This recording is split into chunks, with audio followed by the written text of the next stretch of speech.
رمضان میں سب کی بخشش ہو جاتی، سب کی، چار نہیں بخشے جاتے، چار آدمی نہیں بخشے جاتے، چار قسم کے مرد عورت سب کی بخشش ہو جاتی، سب کی، چار۔ اللہ تعالیٰ ہماری حفاظت فرما لے۔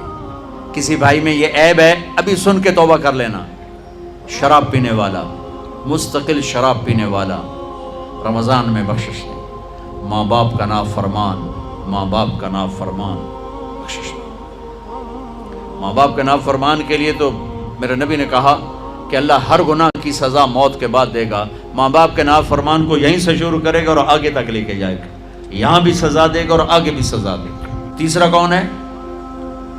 رشتہ داروں سے لڑنے والا، کبھی بھائی سے لڑا، کبھی بہن سے لڑا، کبھی خالہ سے، کبھی چاچے سے، کبھی مامے سے، کبھی تائے سے، کبھی پھوپھی سے، قریبی رشتوں سے لڑنے والا اور تعلق توڑنے والا، اس کی بخشش نہیں ہوگی۔ چوتھا کون ہے؟ کینہ رکھنے والا، کینہ۔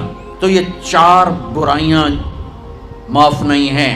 ہاں کوئی توبہ کرے تو سب معاف ہوگا، سب معاف ہوگا، سب معاف ہوگا۔